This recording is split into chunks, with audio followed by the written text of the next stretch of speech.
আমার মতো কারা কারা পানির বাঁধ বা ব্যারেজ দেখোনি? তো চলো তার আগে ইন্টারভিউটা দিয়ে নিই। হ্যালো এভরিওয়ান, রাহেনাস ব্লগের আরও একটা নতুন ভিডিওতে সবাইকে স্বাগত। কেমন আছো সবাই? আশা করছি ভালো আছো। আমিও আলহামদুলিল্লাহ ভালো। তো আমরা এসেছি ব্যারেজ দেখতে। আমরা কেরালাতে যেখানে থাকি সেখান থেকে ওই 2.5-3 ঘন্টা মতো দূরে। তো এর আগেও একদিন এসেছিলাম, কিন্তু পানি ছাড়ার যে ভিডিও মানে পানি ছাড়ার যে দৃশ্যটা সেটা দেখা হয়নি। তো আজকে এসেছি, সেখানে হচ্ছে পানি ছেড়েছে তাই দেখতে। তো যাই হোক, টিকিট কেটে চলে এসেছি ভিতরে। আর প্রচুর কিন্তু আজকে ভিড় ছিল। যেদিনকেও এসেছিলাম সেদিন ছিল রবিবার। তো বলতে পারো এই মাসের প্রথম দিকে এসেছিলাম, এই মাসের আবার শেষ হতে যাচ্ছে। তো 1 মাস ধরে ভিডিওটা আমার গ্যালারিতে ছিল, আপলোড দেওয়াই হচ্ছিল না। তো ভাবলাম আজকে আপলোড দিয়ে দিই, ছোট্ট করে একটা ব্লগ শেয়ার করব। ভালো লাগলে চ্যানেলকে সাবস্ক্রাইব করে নেবে, আর ফেসবুক পেজ থেকে যদি দেখে থাকো পেজটাকে সবাই ফলো করে পাশে থাকো।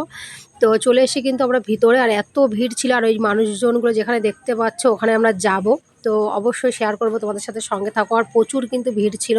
যেদিন গিয়েছিলাম সেদিন ছিল রবিবার। এইটা হচ্ছে আমার হাতের ডান সাইড, আর এইটা হচ্ছে যে দিকটাতে পানি পড়ছে সেই সাইডটা হচ্ছে বাঁ সাইড। তো বাঁ সাইডে রয়েছে বাঁধ, 4টে বাঁধ।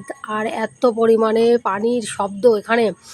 আমি তো আসল যে ভয়েসটা সেটা হচ্ছে শব্দটা কেটে দিয়ে আমি নিজের ভয়েসে ভিডিও করি, কোনো মিউজিক ছাড়াই ভিডিও করি। যাই হোক, তো চলো আস্তে আস্তে শেয়ার করব, ছোট্ট করে একটা ব্লগ শেয়ার করব তোমাদের সাথে। অল্প একটু ভিডিও করে রেখেছিলাম। তো এই পিছনটাতে, মানে সরি, আমার ডান সাইডটাতেও কিন্তু প্রচুর পানি। এই পানিটাই কিন্তু ওই পাশ দিয়ে বার হচ্ছে। এইদিকেও রয়েছে, তোমার কী বলে, পাহাড় রয়েছে। আর ডান সাইডেও পাহাড়, বাঁ সাইডেও পাহাড়। তো নিচে হচ্ছে বাচ্চাদের বসার জন্য বা খেলার জন্য, বা বড়দের হচ্ছে বসার জন্য প্রচুর চেয়ার করে দেওয়া রয়েছে। আর বাচ্চাদের খেলার জন্য স্লিপ বলো, দোলনা বলো, এরকম টাইপের জিনিসপত্র সব রয়েছে। তো নিচে দিয়ে এই সিঁড়িটা দিয়ে নামা যায়, কিন্তু আমরা নামবো না, আমরা যাব অন্য সাইড দিয়ে ঘুরে। তো প্রচুর কিন্তু এটা নিচে বলতে পারো তোমার হচ্ছে মানে 3-4 তালা বা 4-5 তালার নিচেই কিন্তু যেতে হবে এখনও। তো এই সাইডটাতে এত পানি, আর একদম পুরো কাচের মতো পানির কালারটা। আর এই দিকটাতেও ওই যে নৌকাতে অনেকে পয়সা মানে দিয়ে ভাড়া করে হচ্ছে নৌকা চড়ছে, গোল টাইপের নৌকা। তো আমরা এই ভিতরে এসে এখানটায় অনেকটা বড় একটা মানে জায়গা বা বসার জায়গা, বাচ্চাদের খেলার জায়গা।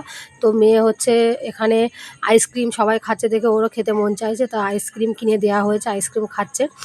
তো এখানে যে চলে এসেছি নিচেটাতে, এর সামনে একটা ছোট্ট মানে ব্রিজ টাইপের করা রয়েছে। তো সেই ব্রিজ থেকে এই ভিডিওটা করছিলাম। আর অনেকে রিলস করছিল, ভিডিও করছিল। তো আমরা অনেকটা রাস্তা ঘুরে ঘুরে চলে এসেছি।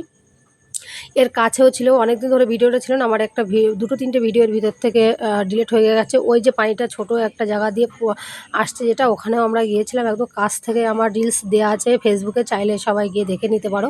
রাহেনাস ব্লগ নামে ফেসবুক পেজ আছে। তো এখানে একটু ফটো টটো তুলেছি, ভিডিও করেছি, তারপরে তোমার হচ্ছে রিলস করেছি। আমরাও গেছি যখন, আর আমি এইসব কাজ যখন করি তখন খুব সুন্দর কিন্তু জায়গাটা।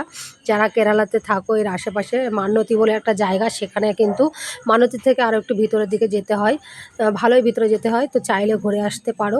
জায়গার নাম হচ্ছে এটা পিচি ড্রাম বলে জায়গাটার নাম। তো পিচি, জায়গাটার নাম হচ্ছে পিচি, কিন্তু ড্রাম হচ্ছে এই যে ব্যারেজটা। তো যাই হোক, আমরা এই যে একদম নিচের দিকে চলে এসেছি, এখন হাঁটতে হাঁটতে যাচ্ছি। এখন উপরে উঠে যাওয়ার পালা। আর এখান থেকে উপরে উঠতে গেলে গাটা ঘেমে একদম পুরো শরীর এত ক্লান্ত লাগে। আমি এইটা নিয়ে 2বার গেছি। তো ওখান থেকে আসার পরে শরীর অনেক খারাপ লাগছিলো। বাড়ি এসেছি, এসে না চা করে নিয়েছি, তেমন কিছু খাওয়া হয়নি, দোকান টোকান সব বন্ধ হয়ে গিয়েছিল। তো বাড়িতে ছিল কটা চিড়ে মুড়ি, সেগুলো একটু ভেজে নিয়েছি শুকনো খোলায়। চিড়ে মুড়ি ভেজে দেখবে চানাচুর টানাচুর দিয়ে খেতে ভালো লাগে। তো আমার ভিডিওটা কেমন হয়েছে অবশ্যই জানাবে। আর ছোট করে একটা ব্লগ শেয়ার করেছি, কেমন লাগলো অবশ্যই জানাবে। দেখা হবে নতুন ভিডিওতে, ততক্ষণ সবাই ভালো থাকবে, সুস্থ থাকবে, বাই।